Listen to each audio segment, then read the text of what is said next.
Thank you. Good evening, everyone.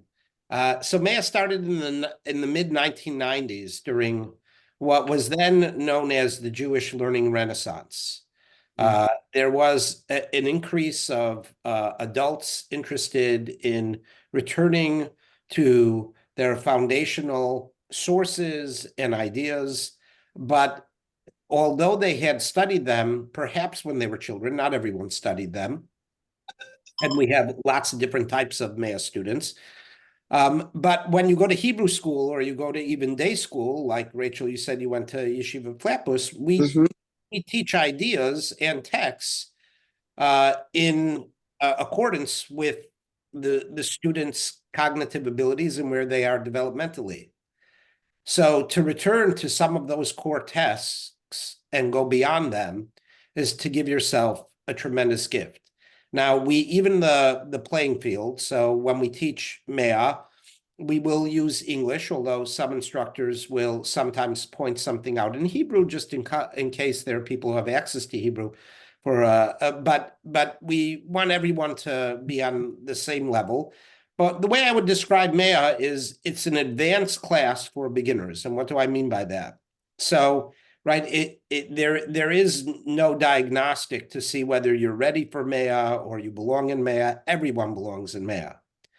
And yet, if you take people in the full of life with lots of earned wisdom from their experience, and perhaps over the years, different exposures to Jewish text study and Jewish ideas, well, we have to deliver a sophisticated course to them. So it has to be accessible, yet sophisticated.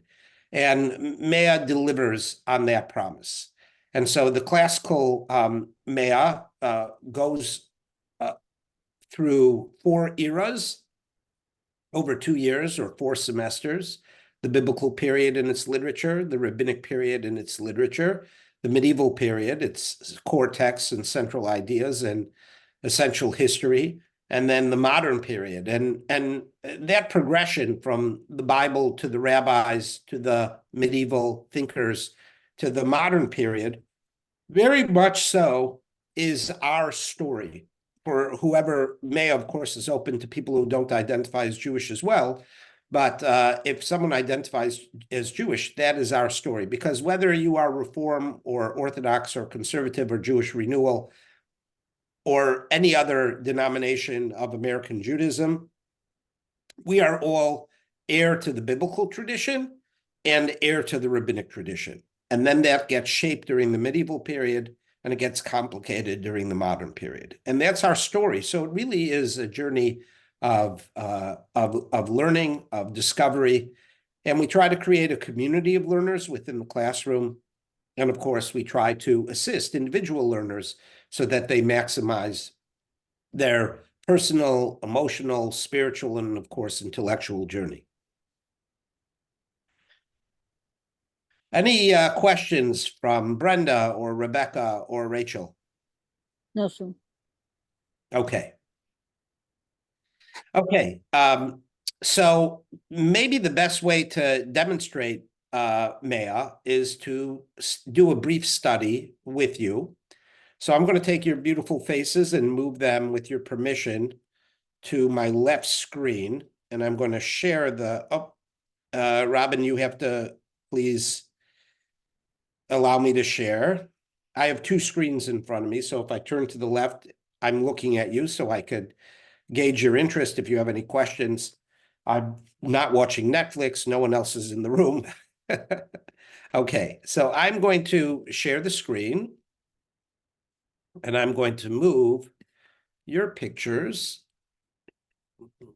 to the left so I could see you. And I'll teach interactively. So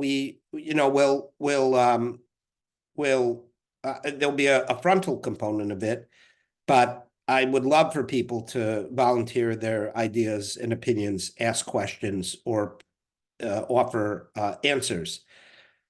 Okay, I want to ask the following question.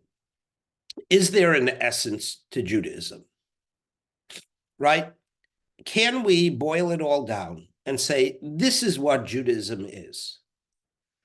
Now, that's a fantastic question because if we identify as Jewish or we're interested in Judaism and we're on a journey of discovery, it would be helpful to be able to say, in essence, this is what Judaism is.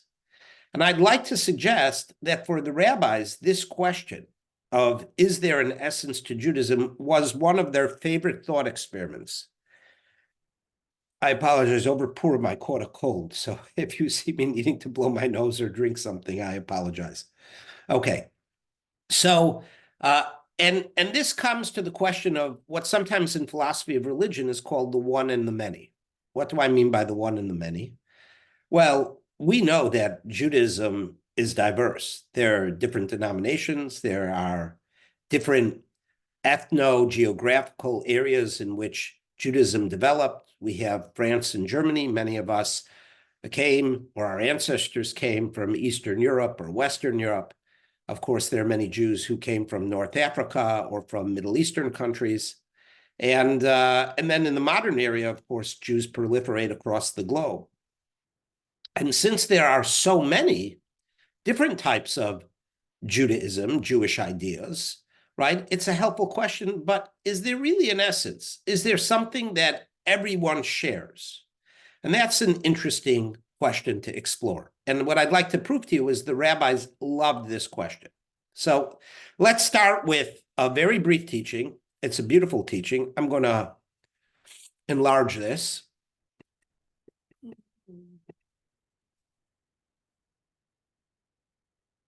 Whoops, made it too big. Okay. There we go. We're going to the text box. Okay. So one of the foundational rabbinic texts from the age of the Talmud is called the Mishnah. It was composed in Hebrew, even though people didn't speak Hebrew in Roman Palestine. They spoke Greek or Aramaic, and it was written in Hebrew, and it has 60 tractates spread out over 6 orders. The Mishnah is a repository of Jewish legal opinion. It is not a code. If you read the Mishnah, you will not know how to act. But it will tell you on any given topic what the primary views are of the different rabbis.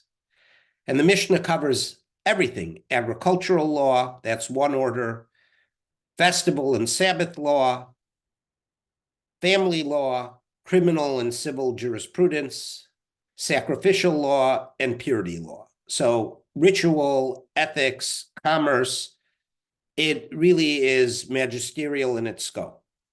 But there's one portion of the Mishnah that's unlike any other chapter, any other treatise, and that's called Pirkei Avot. Some of you may have heard of it, Ethics of Our Fathers. It is not representative of the Mishnah. It is wholly unlike anything else in the Mishnah. And one might think that it was an introduction to the Mishnah, but the Mishnah doesn't have an introduction.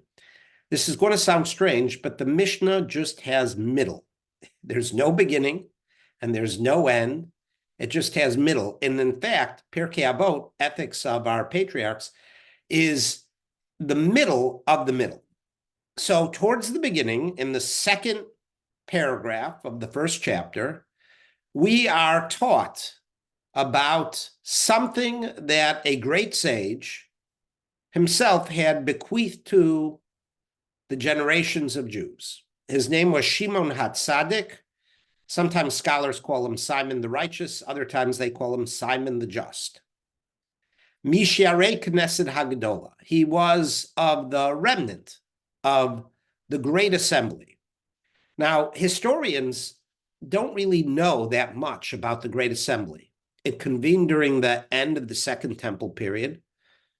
It likely was influenced, if not actually originated, with the Hellenistic influence after Alexander the Great conquered the entire Middle East in the 4th century. And we don't know like who was on it. In fact, the rabbis want to say that Mordechai was on it and that it goes from the Purim story and it goes all the way back. But the truth is we know very little bit about it. But what we do know is that Shimon HaTzadik is remembered for saying the following.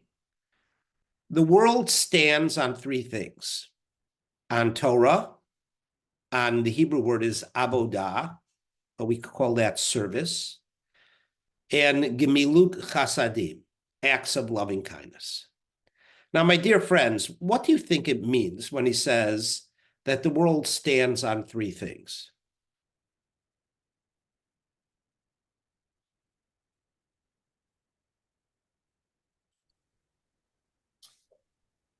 To me, it's the that is the essence of Judaism, with a lot of other things. But so that's the good question, right? mm-hmm. It's essentializing Judaism. Mm-hmm. Now, the thing is, though, that his scope is even wider than that, because he doesn't say Judaism stands on three things. He wants to name the world, and the world is inhabited by Jews and Gentiles, right? The world we could substitute and say the good society, God's plan for people to live, hopefully in harmony with each other in this world of blessing. And to have that world of blessing, to have it minimally functional and maximally, beautiful and rewarding, is that there has to be three essential things now upon which it stands. Now, this is a relatively simple saying, and we kind of apprehend its truth, but we have lots of questions we want to ask. Like, why three and not five? Or why three and not one? And when it gives us the list of the three things, is the order important? Yeah. Or not? Whenever you sequence something, is order important? Mm-hmm. So we can try to apply our thinking to that. Can anyone think about why it would be three things and not two things or one thing?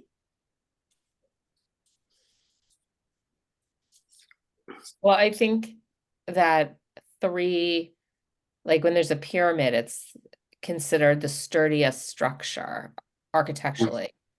That's true, except the pyramid has four corners. Oh, like a tripod. A tripod. Right, a tripod. Excellent. So the interesting thing is that a table that has four legs arguably is just as sturdy, if not more sturdy than a tripod. However, the reason photographers use tripods is because four legs is only sturdy and stable when it's what in mathematics they call coplanar, when it's just one plane. Right? If your floor is uneven, then the table is going to be wobbly. But a tripod, you can extend the legs in different directions to create a very stable surface, even when they're not. And which is, why tripods were valued in the ancient world, and photographers still use them today, because you could put them on inclines and outside and the like. So yeah, so a tripod would be a very stable surface. And then he says on Torah, right? And Torah what does Torah mean? That sounds like such a ridiculous sentence. So I'm a rabbi, and I'm a rabbi of a congregation. Someone knocks on my door, says, Rabbi Samuel, show me Torah. Where do I take them? I could take them to the sanctuary, and I could open the ark and say, behold, the Torah. The 5 books of Moses written with ink and quill on parchment. Or I could take them to the bookstand and pull out a chumash, a printed 5 books of Moses. Or I could take them to the library and say, behold, all of these books on all different topics. These are all books of Torah, at least in my synagogue. Or I could invite them to do what we're doing, which is to exchange ideas and to study together. So is Torah narrowly defined as the 5 books of Moses written on ink and quill, or is Torah really education, purposeful? Right? Yep. So, now, avodah is an interesting word, because some of you may recognize avodah, the triliteral root. All Hebrew words have 3-letter roots. And the Hebrew word avodah has ayin bet dalet. If you don't have access to Hebrew, don't worry about it. But you might recognize Avodah. Passover's going to come up. And as soon as the youngest in the household asks the Manish Tana, the 4 questions, right? What do we answer? We answer with a song. Avadim hayinu, ata b'nei chorin. We were slaves to Pharaoh in Egypt land, and now we were liberated and we're free. So avodah means service. It indicates an asymmetrical relationship. We were slaves to Pharaoh, we're workers for our employee, or we're worshipers of the divine. Mhm. But divine service is what the rabbis mean. And that is a fascinating story, divine service. Why is divine service fascinating? Because when the temple stood, the divine service was principally, not entirely, but principally, a system of animal sacrifices that no longer resonate with us in the modern era. I don't want to speak for you. It's hard to wrap our heads around animal sacrifices. But the rabbis were able, in the aftermath of the Roman destruction of the temple in the year 70 CE, reframe divine service as prayer and study. You don't need a temple for prayer and study. You just need people and some sources like we're doing. So if you define Torah broadly, in the broadest definition that you gave, how is that different than avodah? Well, so what I would say is avodah in the time of the temple meant worship through animal sacrifice. And after the destruction of the temple, the rise of the synagogue, notice that word synagogue, it's not a Hebrew word. It has many more consonants than 3 letters. It's a Greek, it's a house of assembly. And so prayer became the replacement divine service. Now, even though the rabbi said Torah study was a replacement divine service, I think this is intending not to be redundant. So you have Torah, right? Which not only is worship of God, but really is an internal journey, right? We study Torah to cultivate wisdom, to ask what is important in life, how do we want to live, what does it take to do the good society, this thought experiment that we're engaging here. And then service, worship, of course, is our relationship with God. It's worship and acts of loving kindness, our interpersonal ethics. Mm-hmm. Right? So you have 3 domains of relationship. Asked before why it was 3 things and why these 3 things. But to me, putting these 3 things together makes a lot of sense because you have Torah, which is like in the narrow sense is this written book and is in the greater sense is sort of the wisdom and teachings and mitzvot contained in this book. And then you have Avodah, which is the study and developing understanding. And then you have the acts of loving kindness, which I guess is putting it into practice. Beautiful. So it's like you need the teaching, 1, and then 2, you need to take time to study it and understand it. And then 3rd, you need to put it into practice. Great. So you could see it all through the lens of self-advancement through study and application, theory to practice. Though not all self-advancement, but because it says the world stands on these things, but basically how one acts towards everyone and towards the world. Yeah, I mean, we could read the world stands in a particularist sense of kind of the Jews carry the world, which would not be an impossible reading for the rabbis, and to kind of put themselves as the main actors in the human drama. But it also could, it also could be generalized. Torah could be, even though Torah specifically is a Jewish word, it does mean instruction. It could mean education, service and kindness, which would also be generalizable. Now, I'd like to show you another text, and you'll see whether it has any relationship to the first text. This text is actually fascinating because it appears in the introduction from a scholar who came from Spain. He was born in 1460 by the name of Rabbi Yaakov or Jacob ibn Habib. And he was expelled in the famous expulsion of Jews from Spain in 1492, and he relocated to Italy. And he actually did something that had never been done before. Usually scholars feel less comfortable with the narrative sections of the Talmud and think that like the real essence is the legal discussions. But he said that my people who were persecuted and exiled and downtrodden need inspiration. So I'm going to jettison all of the legal discussions and put together a book that just contains the homilies, the rabbinic narratives, the midrashim. And it was called Ein Yaakov. Now, in his introduction to Ein Yaakov, he cites a rabbinic text. The problem of this rabbinic text doesn't mean it didn't exist, but we have no evidence of it appearing in anything that came out of the rabbinic period. So it's a pseudepigraphic text. Pseudepigrapha is a term when you take on a name of a much older author to kind of present it as venerated, honorable, ancient wisdom, when it really likely was generated in his own time. Because again, we like to say that the absence of evidence is not the evidence of absence. Just because we don't have evidence that it existed during the rabbinic time doesn't mean it did. It didn't exist. It just means we lost count of it. But that being said, scholars are very skeptical that it is actually a rabbinic work. But it goes like this. There are four protagonists, four names, teachers in this. The first three all share their first name. It's Shimon. Shimon ben Zoma, Shimon ben Nana, Shimon ben Paz. And then the fourth rabbi is anonymous.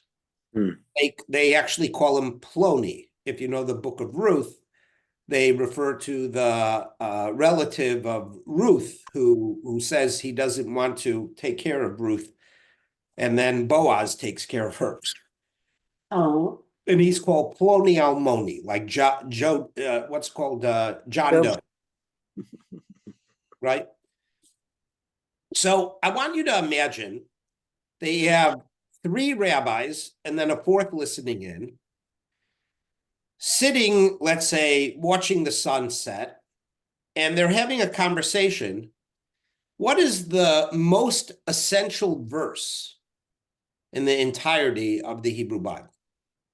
What verse best exemplifies Judaism? If you only could choose one verse, which would you choose? My dear friends, it's the same thought experiment, right? Let's boil it all down. Let's essentialize it, right? What is the essence of Judaism?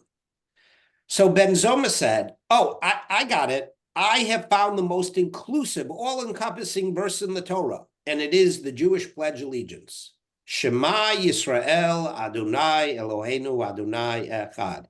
Hear, O Israel, the Lord our God, the Lord is one. From Deuteronomy, I'm sorry, I spelled Deuteronomy, I see there wrong, 6:4, chapter 6, verse 4. Okay? What is that? It's a pledge of allegiance to God. Hear, O Israel, the Lord our God, the Lord is one. It presents monotheism, which was a radical theology that began in biblical times and then gets developed in the rabbinic and medieval time. It's a good verse. I think we could agree. Shema is a good verse. But then Shimon ben Nana says, I have found an even more inclusive verse. And that is, Ve'ahavta l'reacha kamocha, and you should love your neighbor as you love yourself. Now, before we go on to the third opinion, let's analyze these two opinions. How does Shema, Hear, O Israel, the Lord our God, the Lord is one, and love your neighbor as you love yourself, how do they differ? Why are they competing visions of the essence of Judaism? Well, one is focusing more on humans' relationship with God, and one is focusing on the relationship of humans with each other. Great. We could kind of break down into analytic categories the domains of relationship. We could talk about me and myself. my relationship with others, interpersonal ethics, my relationship with ultimacy, with the divine, with God.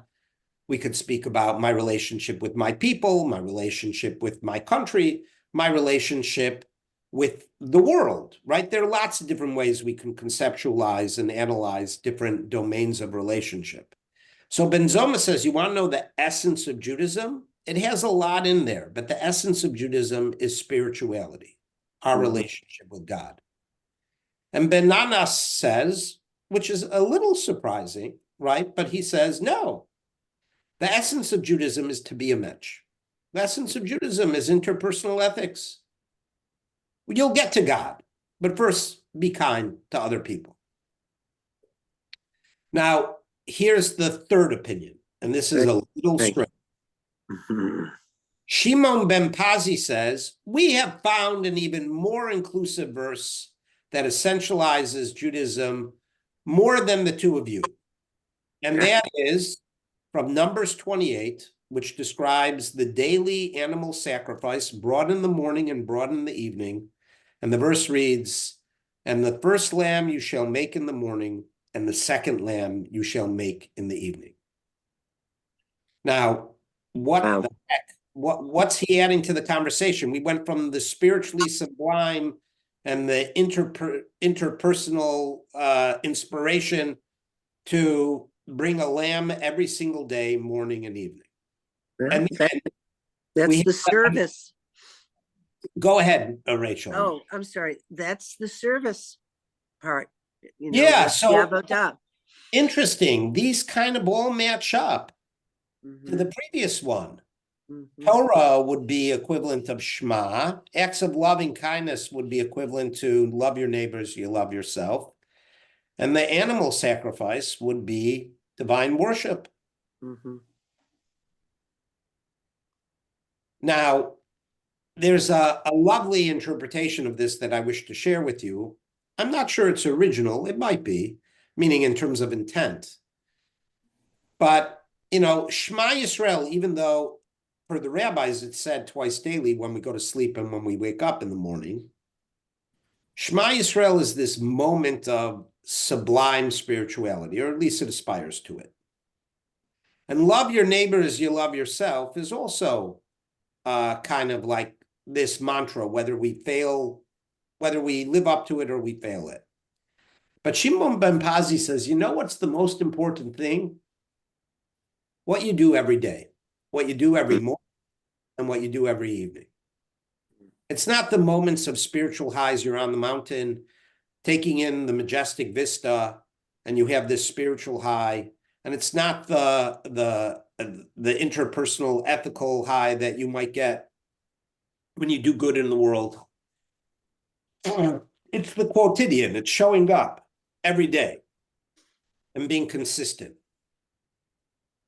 Now, what's surprising is it says an anonymous rabbi rose on his feet and said, the halacha is like Ben Pazi, as it is written, exactly as I show you the pattern of the tabernacle and the pattern of the furnishings, so you shall make it.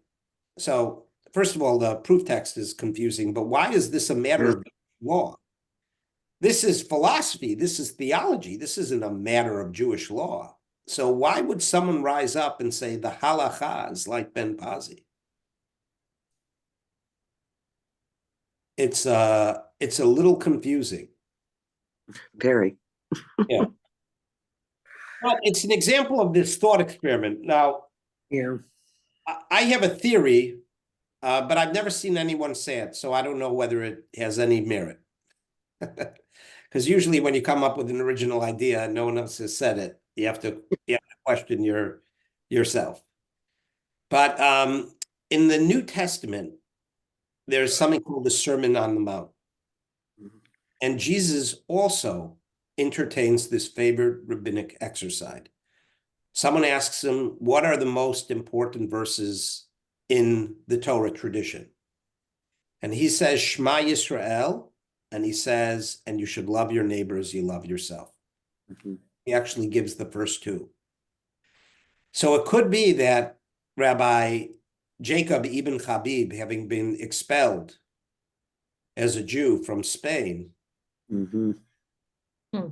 is saying the most important verse is that which distinguishes us as Jewish: our worship, our prayer, our culture, our rituals.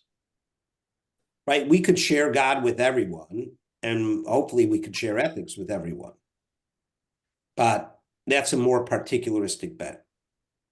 Okay. Let me share you our last source for today. Some of you may have studied this in the past. I'm going to do the second half of it. Okay. There's a very highly stylized text in the Babylonian Talmud. What I mean by stylized text, we always have a question when we read about stories of the rabbis in the Talmud. We're on the spectrum of journalistic report to, complete fabrication. Where on the spectrum does this story lie? Because on the one hand, they're highly stylized, meaning literarily they're very sophisticated, which would seem to indicate that they're not journalistic reports. They're stylized accounts, they're rabbinic narrative. Mm-hmm. And yet, right, this is the story that the rabbis tell about themselves. So I have no reason to doubt its authenticity and integrity, but it gets complicated. For example, Hillel and Shammai, like Shimon HaTzadik, lived before the honorific rabbi was in vogue. They lived in the 1st century BCE.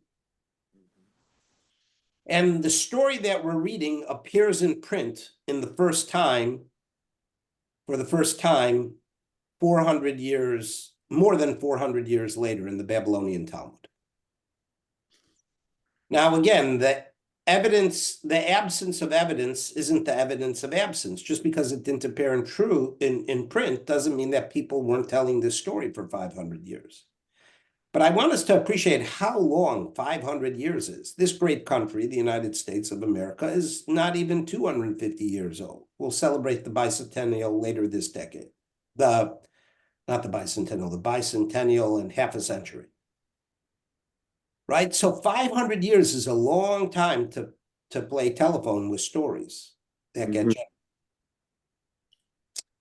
So the fuller text, which we're not going to do the fullness, is about people who come before these two great sages of the 1st century BCE, Shammai and Hillel,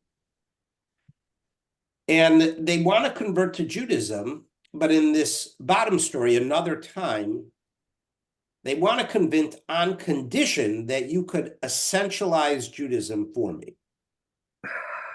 So this is how it goes. Some of you may have heard this before, it's famous, but I'm hoping I'll give you a new appreciation of it.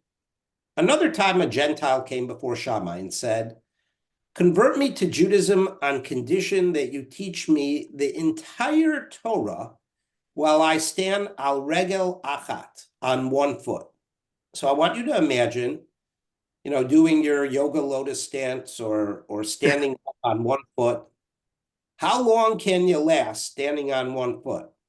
So the prospective convert says, "Teach me the whole Torah while I stand on one foot." What he's asking is, I want you to essentialize it for me. In fact, even though the visual is he's standing on one foot, he's actually asking Judaism. There's one foot to Judaism, what is the essential pillar? What's the one foot? Well, what does Shammai do? He drives him away with a builder's cubit that was in his hand. Now, builder's cubit. A cubit is an ancient measure from the bottom of the elbow to the top of your fingers, a forearm. But the problem is my forearm is not the same size of your forearm, just like when we measure in feet. My foot is not the same size as your foot. So we have to standardize those measures so that we could build accurately. So in other words, he drove him away with a ruler. He chased him away, drove him away with a ruler. Why do you think that the author of this rabbinic narrative chooses to put a measuring rod, a ruler in his hand to drive him away? Shammai was mean. Shammai was a mean guy. Well, he certainly isn't welcoming and warm and fuzzy, No. right? But Was Mhm. Shammai Shammai, known for, oh, sorry, go ahead. I'm sorry, go ahead, Rebecca. Was Shammai known for being more strict, and a more strict adherence to the law? Yeah, Shammai was known for that. And this series, again, I'm just giving you a snippet of a highly stylized series, presents Shammai as not warm and fuzzy. I don't know that he was mean per se, because from his perspective, right, this inquisitor, this prospective convert says, teach me the whole Torah while I stand on one foot. And Shammai drives him away with a symbol of principled measure, of precision.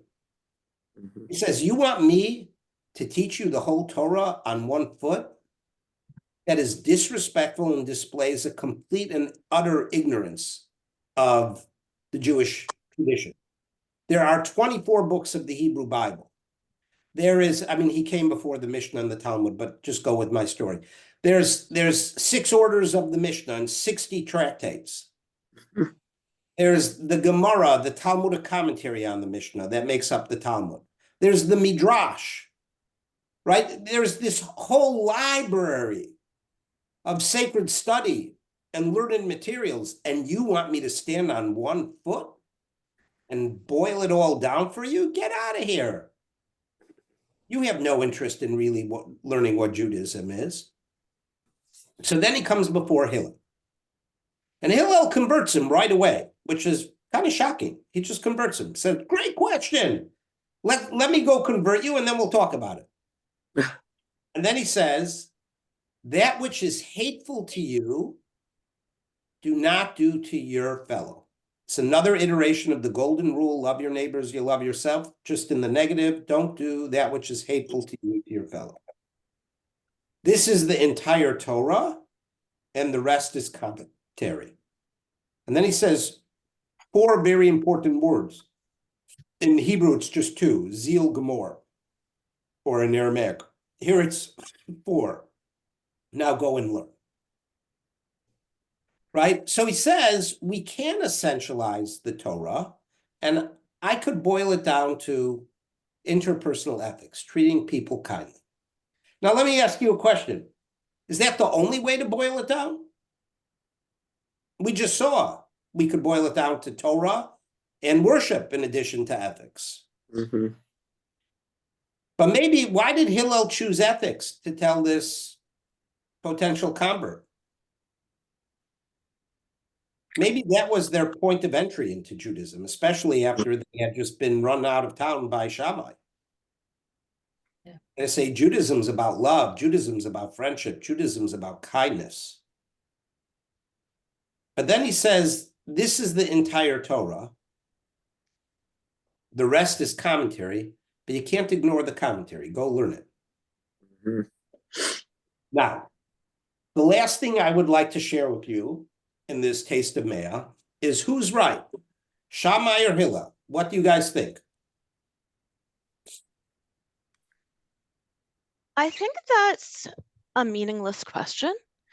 Great, bye, Rebecca. Because, I mean, for one thing, you've got the saying, 2 Jews, 3 opinions. Great. I